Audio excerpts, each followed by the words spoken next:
Hello बच्चों, कैसे हैं आप लोग।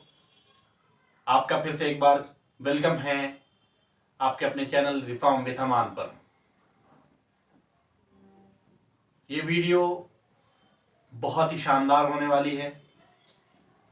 इस वीडियो का नाम हम लोगों ने रिफॉर्म मंथन रखा था। रिफॉर्म मंथन का मतलब ये है कि 10th जो मैट्रिक बिहार बोर्ड के बच्चे हैं उनके लिए हम लोग कुछ सब्जेक्ट के ऑब्जेक्टिव क्वेश्चन लाने वाले हैं। वो ऑब्जेक्टिव क्वेश्चन, कम से कम ऑब्जेक्टिव क्वेश्चन पढ़कर आप ज़्यादा से ज़्यादा मार्क्स कैसे लाएं, ये हम नहीं कहते। हम ये कहते हैं कि आप आखिरी वक्त में इन क्वेश्चन को ज़रूर पढ़ के जाएं, जिससे आपके एग्ज़ाम में मैक्सिमम क्वेश्चन टच हो जाएं, जिससे आपके एग्ज़ाम में आपके लिए आसानी पैदा हो। ऐसे क्वेश्चन हम लोग लेकर आए हैं। तो आज हम लोग पढ़ने वाले हैं जो भी चीज़ें, वो तमाम चीज़ें ऑब्जेक्टिव होगी।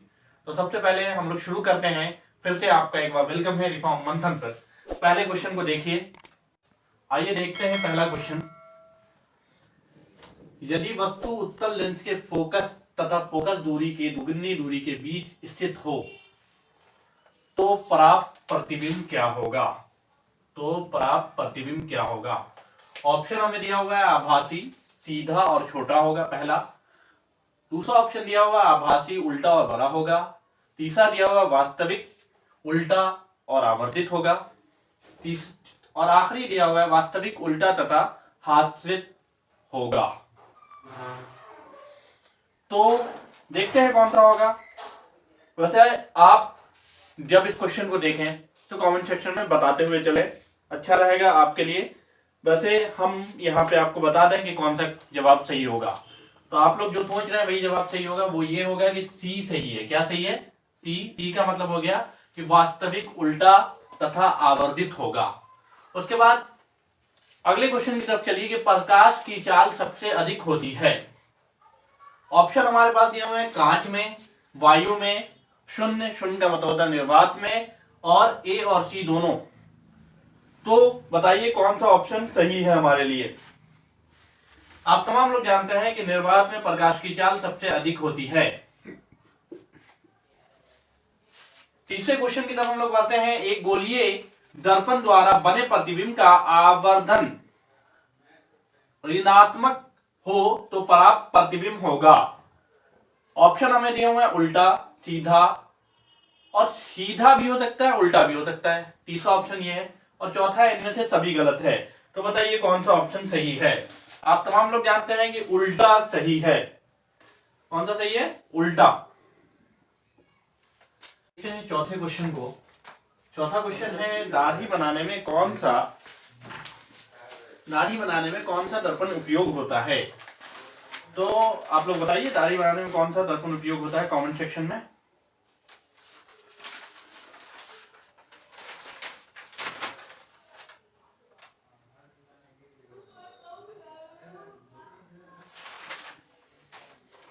मेरा ख्याल है कि अवतल दर्पण, और ख्याल नहीं, सही में अवतल दर्पण होता है। तो इसका सी आंसर सही है। दूसरा क्वेश्चन है, एक प्रकाश किरण समतल दर्पण पर लंबवत आपतित होती है, परावर्तन कोण का मान क्या होगा। पहला ऑप्शन है 0 डिग्री, दूसरा है 45 डिग्री, तीसरा है 90 डिग्री, और चौथा है 135 डिग्री। तो क्या ऑप्शन सही है आप बता दें कमेंट सेक्शन में। तो हम लोग जानते हैं कि सी सही होगा। अब ऐसा नहीं है कि सबका सी ही सही हो रहा है, सी सही होगा ये हम कह रहे हैं, ठीक है। आइए छठे क्वेश्चन को देखते हैं। वायु का निरपेक्ष अपवर्तनांक वास्तव में होता है। पहला ऑप्शन है 1 के बराबर, दूसरा ऑप्शन है 1 से कम, तीसरा ऑप्शन है 1 से अधिक, और चौथा है 0 तो क्या सही है जल्दी से आप लोग बता दें। 1 से अधिक, 1 से अधिक, इसका भी सी सही है। उसके बाद है अगला 7वां क्वेश्चन। अभिनेत्र लेंस की फोकस दूरी में परिवर्तन किया जाता है। किस चीज से परिवर्तन किया जाता है? परितालिका से, पुतली, दृष्टिपटल, पक्षमाभी पेशियां। इन चारों में से किससे किया जाता है ये हमें पता करना है। पक्षमाभी पेशियां, डी सही है। 7वें क्वेश्चन का आंसर डी सही है। 8वां क्वेश्चन देखिए, श्वेत प्रकाश की किरण जब किसी प्रिज्म से होकर गुजरती है तब जो वर्ण का मतलब रंग, तब जो रंग वर्ण सबसे कम विचलित होता है वो है, कौन सा कलर है वो? बैगनी कलर है, सी। वो कौन सा कलर है? बैगनी कलर है।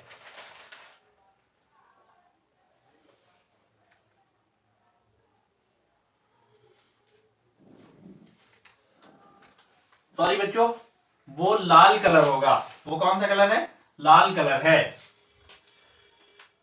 उसके बाद 9वां क्वेश्चन है, सामान्य नेत्र के लिए सुस्पष्ट दर्शन की न्यूनतम दूरी होती है, क्या होती है? 25 सेंटीमीटर। बहुत ख्याल रखना, मीटर मीटर सेंटीमीटर सेंटीमीटर, ख्याल रखने वाली चीज ये है कि metre metre metre centimetre centimetre, मतलब ये है कि हमें यूनिट इकाई पता होना चाहिए। इकाई क्या है? सेंटीमीटर है। इस बात का ख्याल आप लोग रखिएगा। आइए 10वें क्वेश्चन की तरफ बढ़ते हैं। 10वां क्वेश्चन है, स्पेक्ट्रम प्राप्त करने के लिए किसका उपयोग होता है? कांच के शिल्ला का, अवतल दर्पण का, उत्तल दर्पण का, प्रिज्म का, किस चीज का उपयोग होता है भाई? प्रिज्म का होता है। स्क्रीनशॉट आप लोग ले सकते हैं इसका। है क्वेश्चन नंबर 11।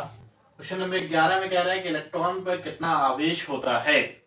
पहला ऑप्शन है 1.6 इंटू 10 की पावर 9 10 की पावर -19 कूलम। दूसरा ऑप्शन है आपके पास 16 इंटू 10 की पावर -19 कूलम। कूलम यहाँ पे लिखना होगा आपको। क्वेश्चन नंबर सी है कि 0.16 इंटू 10 की power -19 coulomb. Option number D है 1.6 इंटू 10 की पावर 19 कूलम। माइनस वाला 3 है, प्लस वाला 1 है, इसलिए प्लस वाला आंसर सही होना चाहिए, ऐसा हम सब लोग मानते हैं। लेकिन आंसर कौन सा सही होगा ये तो हमें पता होना चाहिए, तो बी आंसर सही होगा। क्वेश्चन का आंसर क्या है? बी। क्वेश्चन नंबर 12 की तरफ चलिए। दिए गए प्रतिरोधकों की संयोजन का समतुल्य प्रतिरोध कितना है? समतुल्य प्रतिरोध कितना है? तो कुछ इस तरह का कुछ दिया हुआ है, आप जान रहे हैं।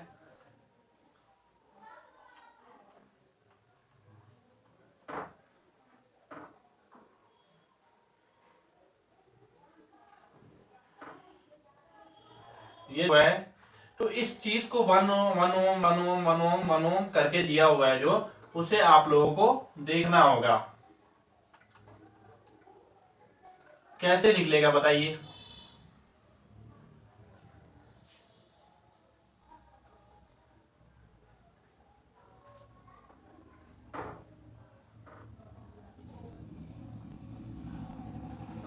वन ओम कितना होगा? ऑप्शन दिया हुआ है 1 ओम पहला, दूसरा है 2 ओम, तीसरा है 4 ओम, चौथा है 8 ओम। तो बताइए क्या होगा?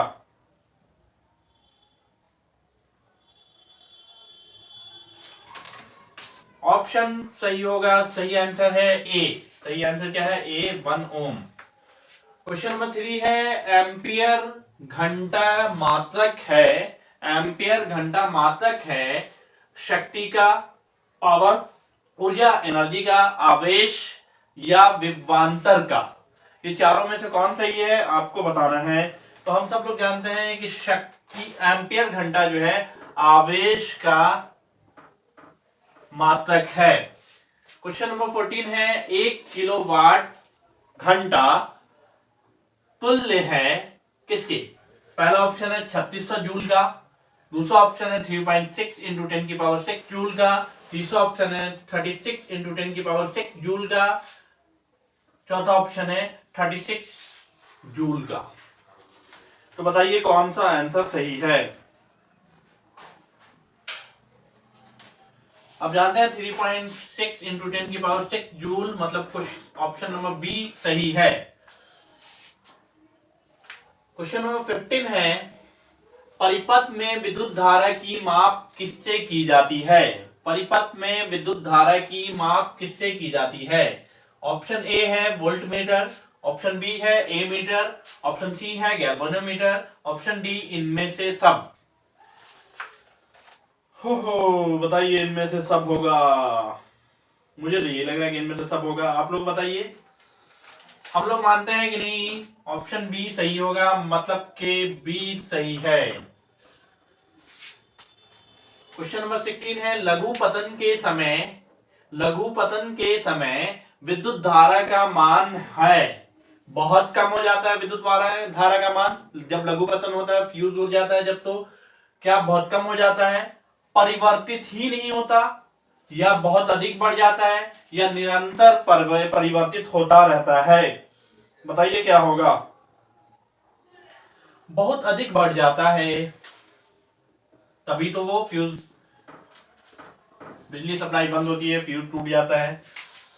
क्वेश्चन नंबर 17 है कि निम्नांकित में कौन जैव मात्रा ऊर्जा का स्रोत का उदाहरण नहीं है?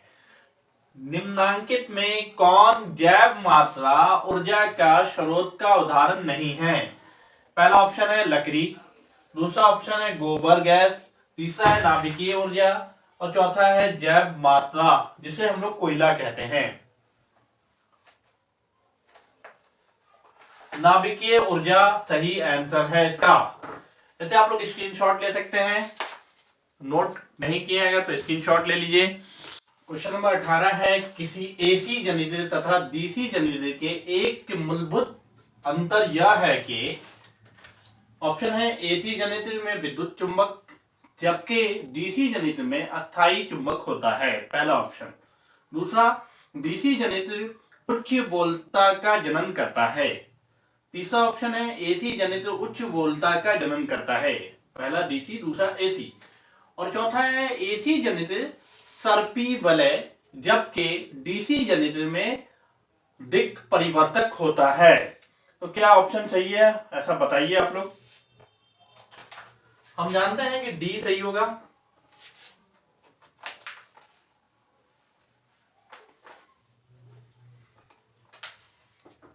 डी।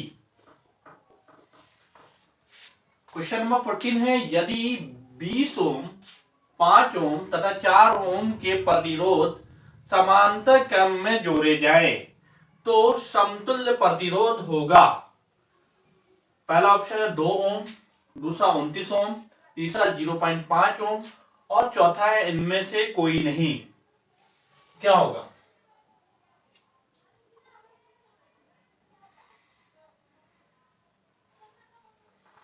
कमेंट सेक्शन में बताइए। वैसे इसका आंसर होगा ए। क्वेश्चन नंबर 19, सौर पैनल का निर्माण होता है सौर कुकरों के संयोजन से, अनेक सौर सेलों के संयोजन से, तीसरा है सौर केंद्रकों के समान संयोजन से, और चौथा है इनमें से सभी के संयोजन से। तो कौन सा सही है ऐसा आप लोग को बताना है। ऑप्शन सही है अनेक सौर सेलों के संयोजन से। ले सकते हैं इसका स्क्रीनशॉट आप। तो बच्चों आगे हम लोग देखते हैं केमिस्ट्री का 20 क्वेश्चन फिजिक्स में हम लोगों ने देखा, अब केमिस्ट्री देख रहे हैं। केमिस्ट्री में है पहला क्वेश्चन कि लाल तप्त लोहा पर जलवाष्प प्रवाहित करने के लिए निम्नांकित में से कौन सा यौगिक बनता है?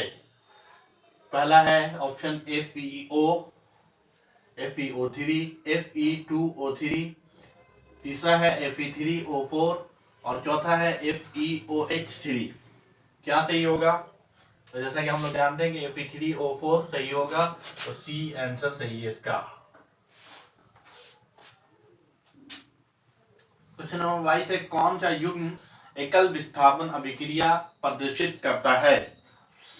तो NaCl विलयन एवं कॉपर धातु, MgCl2 विलयन एवं एल्युमिनियम धातु, FeSO4 विलयन एवं सिल्वर धातु, AgNO3 विलयन एवं कॉपर धातु, और यही सही है डी।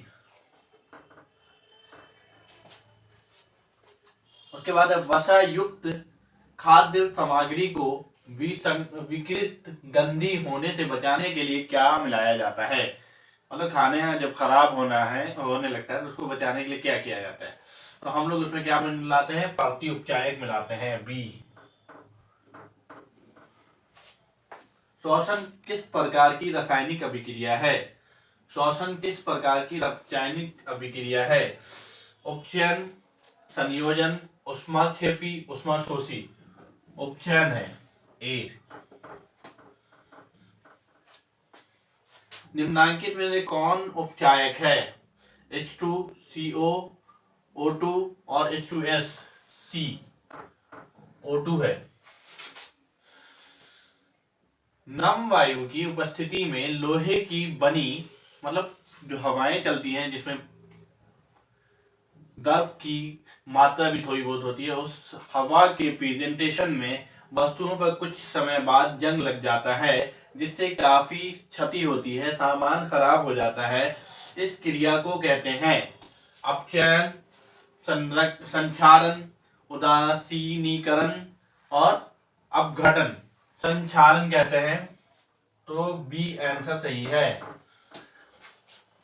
Question number 27। अभिक्रिया जिसमें आयनों को आदान प्रदान होता है कहलाता है, क्या कहलाता है? संयोजन, द्विविस्थापन, अपघटन, अपक्षेपण।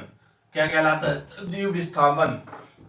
आइए देखते हैं आगे के क्वेश्चन को, स्क्रीनशॉट ले सकते हैं इसका आप। बच्चों क्वेश्चन नंबर 28 देखते हैं। निम्नांकित में से कौन सा विजातीय यौगिक है?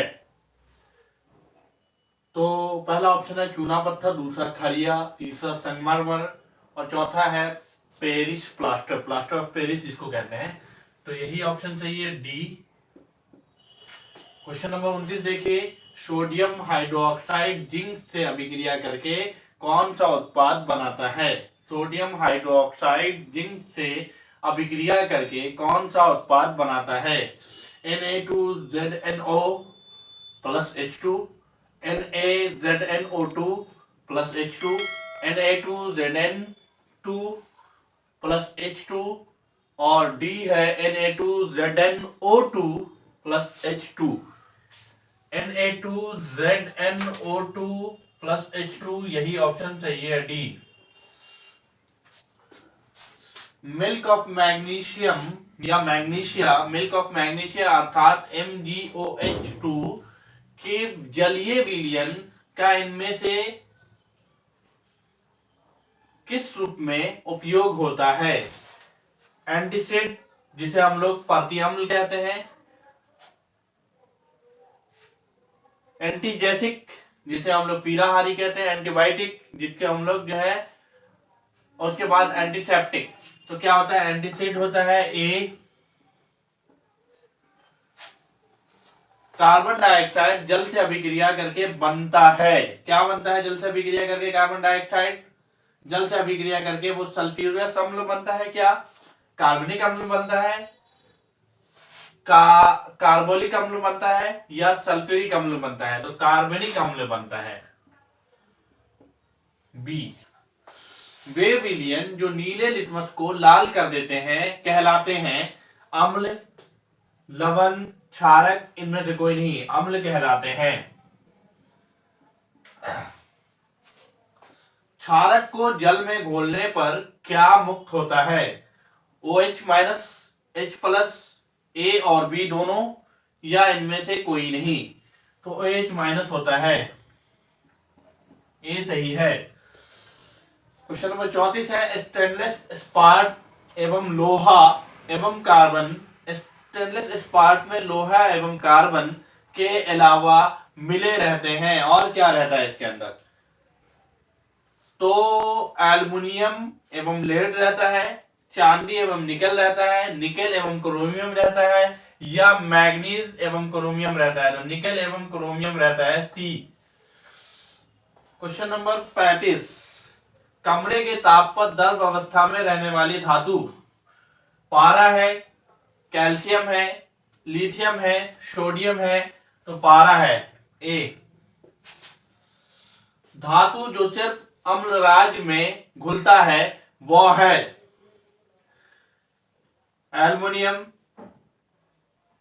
आयरन, एयू या एफ, एयू या सीयू?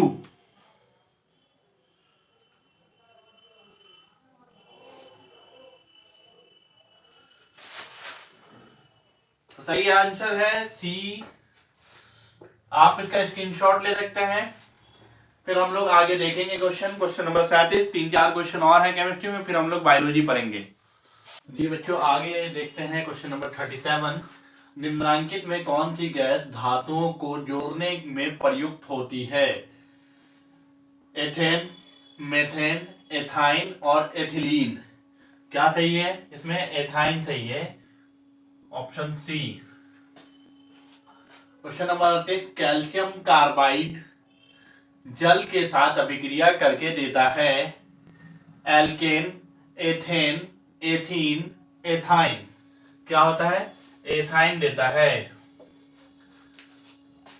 क्वेश्चन नंबर 39, आवर्त सारणी के शून्य समूह का तत्व है hydrogen, helium, carbon dioxide, chlorine?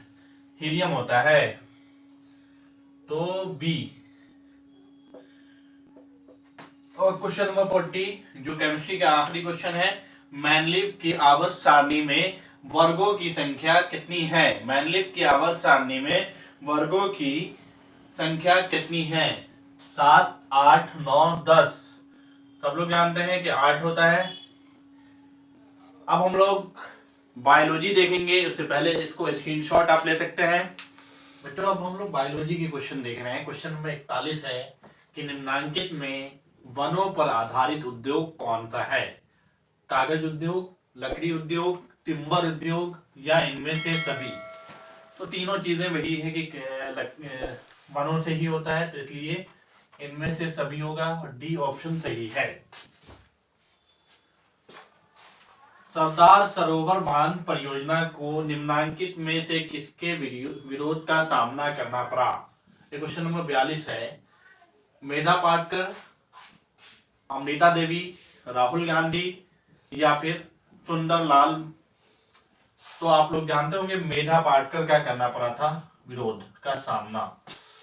Question number 43 है, जल संचयन की प्राचीन विधि बिहार में किस नाम से जानी जाती है? खादीन, नारी, आहर या पोखर? आप जानते होंगे आहर ही होता है। क्वेश्चन नंबर 44, मानव आहार नाल के किस भाग की लंबाई सबसे अधिक होती है? तो जल्दी से बड़ी आंख पे टिक मत लगा देना बच्चों, क्योंकि सोच समझ के जवाब देना चाहिए। जवाब इसीलिए सही होता है जब आदमी सोच समझ के देता है। तो यहाँ पे सोचने की बात है। ग्रास नली, अमाशय, छोटी आंत, बड़ी आंत? बड़ी आंत लिखा हुआ बड़ी आंत है, तो बड़ी आंत ही सही होना चाहिए, लेकिन नहीं, छोटी आंत सही होता है, सी। इनमें कौन मनुष्य के मुख गुहा में पाई जाने वाली लार है? अग्नाशय, पैराटीड, सबमैंडिबुलर और कोई नहीं? अग्नाशय ग्रहणी भाग है मुख गुहा का, अमाशय का, छोटी आंत का, बड़ी आंत का? छोटी आंत का। मनुष्य के बाह्य नासिक छिद्र भीतर की ओर सीधे कहाँ खुलती है? नासिका, वृषमों में, परागन या कोष्ठक में, ग्रासनी में या स्वर यंत्र में? तो हम तमाम लोग जानते हैं कि ये कहाँ खुलती है। कमेंट सेक्शन में बताइए।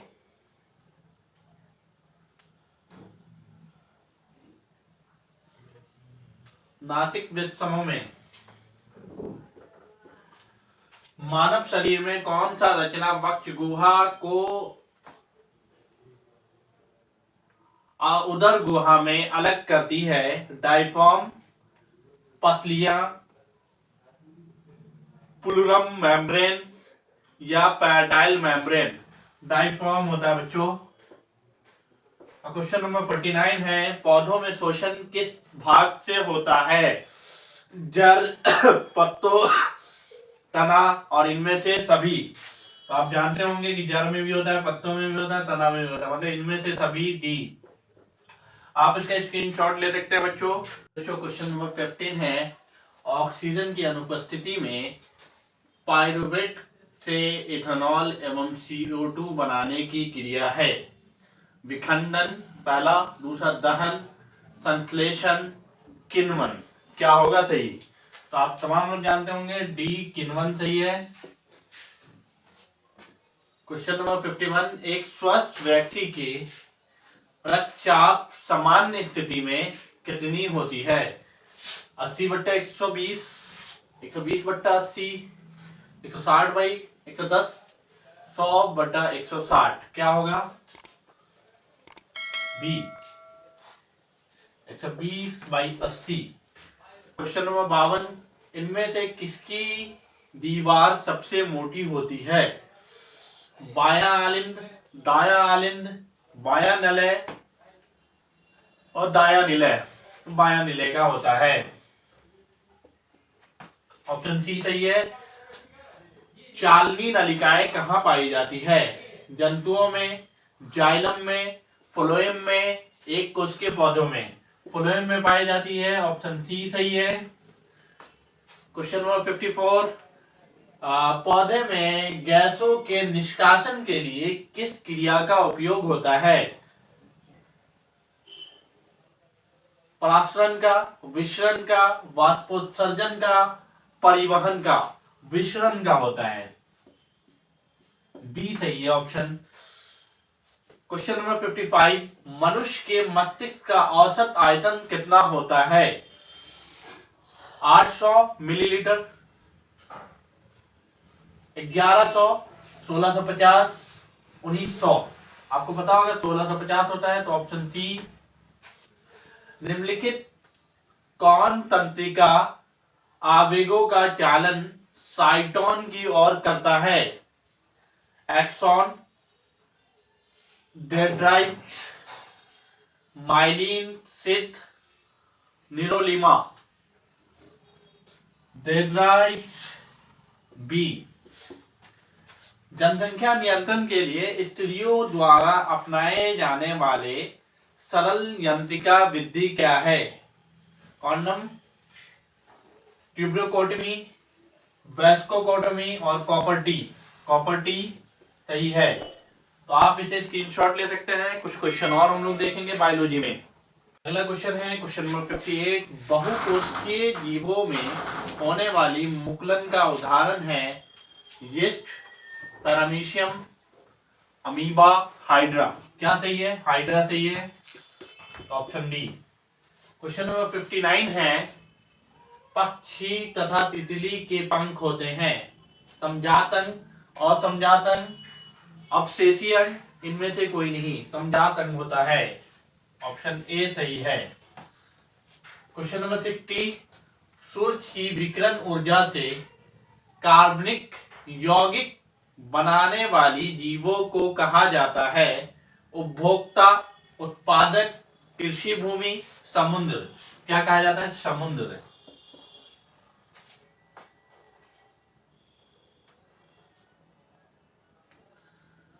तो बच्चों ये था आपको साइंस के कुछ क्वेश्चन जो आपके एग्जाम में आपके लिए मददगार साबित हो सकते हैं। जाने से पहले इसे एक बार जरूर पलटें। इसलिए पलटें क्योंकि अगर नहीं पलटी जाती है रोटी तो रोटी जल जाती है। वैसे ही हमें परीक्षा से पहले अपनी इन चीजों को पलटना चाहिए, देखना चाहिए और उससे सीखना चाहिए। तो बच्चों मिलते हैं अगली वीडियो में। अगली वीडियो आने वाली है आपकी सोशल साइंस और मैथ की। तो आपका प्यार हमारे लिए हिम्मत लाता है, आपका प्यार हमें हौसला देता है। तो आपका प्यार ये है कि आप इस वीडियो को शेयर करें, लाइक करें और अपने दोस्तों के साथ इस वीडियो को देखने के साथ साथ उन्हें ये कहें कि इस चैनल को सब्सक्राइब करें, क्योंकि ये बच्चों के लिए एक अच्छा और शानदार चैनल है। तो मिलते हैं फिर अगली वीडियो में। Thanks for watching.